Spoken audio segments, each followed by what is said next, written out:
So in tonight's episode, I thought we'd have a little change of scenery while we sit down and have story time. We're going to pick up the sword, put on our plaids, and go to the Scottish Highlands. We're going to be examining here a couple of big fellas with swords with blood on them in Victoria Zach's The Jewel of Grimm Fortress.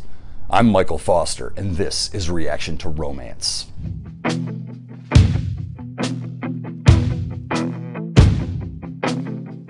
Today we're going to get back to Scotland. That's right, we're going to talk to ourselves a Highlander who's on the front of this cover here in The Jewel of the Grimm Fortress by Victoria Zach. So this is certainly a shorter story, it's only 34 pages. Let's check out the back of the book here and actually get a perspective on what's going on. Eradicating wayward supernaturals has its consequences, one would think. Carson Kincaid knows this all too well, guided by visions carrying him across Scotland. Each mission has taken more and more of his soul when he is charged to discover what ails Laird Maclean's mind. Can Kincaid conquer his inner demons while battling the armies of evil? So this is definitely not a reaction to romance, this is a reaction to battle. And I'd like to thank Victoria Zach for putting this in my hands here, which by the way, it is an autographed copy. We've got a new backdrop tonight, losing the green screen. Thought we'd go with something more natural. Sunset, set the mood. I'm not sure we're looking at here, so I don't know if this is going to be a love story. I gotta think it's battle because you got a fellow with a knife right here. It's got blood on it. And then you got this other guy that took his shirt off and he's looking to do battle here as well. So, but I'm just literally gonna pop open a page here. Let's start at page 10. Chapter 2. Ye have tried my patience for the last time, lass. Laird Maclean stalked his prey across the solar. He reeked of wet earth and horse manure, and the dark circles under his eyes suggested he hadn't slept well. Well, yeah, if you're rolling around in mud and horse shit, chances are you're not going to get a good night's sleep. Dirt stains smudged his tunic, which was untucked from his plaid, and his shoulder-length blonde hair was ruffled like a cat, with its dander up. Inwardly, Paisley Shaw laughed as she saw bits of hay sticking out from that mess of hair. Manipulating the laird's mind had been too easy. Running out of excuses and hiding places long ago, she'd had to turn to her magic in order to keep her virtues true and remain a Shaw. With a gleam of pure hatred twinkling in his eyes, the laird tossed aside the wooden table that stood between them. Ooh. In all her tricks and schemes, Paisley had never seen the laird this irate. Then again, he'd never been tricked like this before. Waking up naked with a thundering headache next to the butcher's unpolished daughter in a horse barn hadn't tickled his fancy, nor was it proper.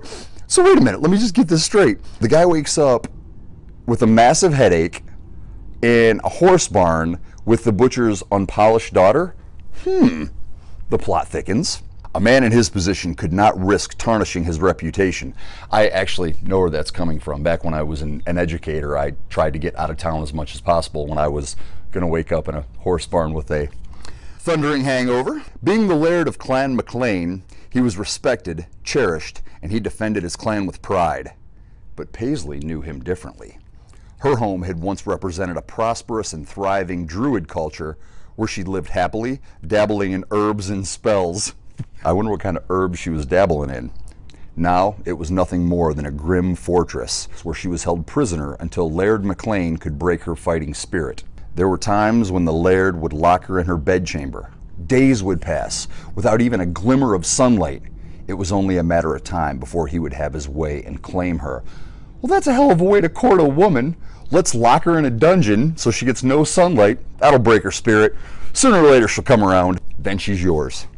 Paisley picked up a chair and threw it at the fast-approaching laird.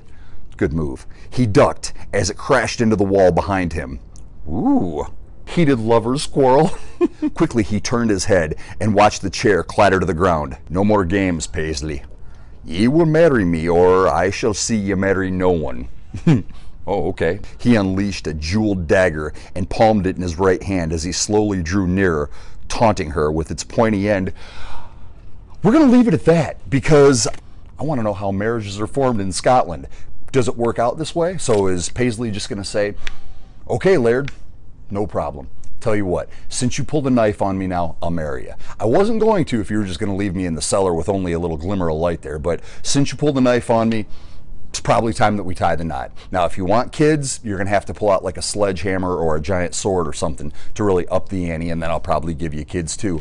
Right here, we just had some good old-fashioned rising action. What shall happen?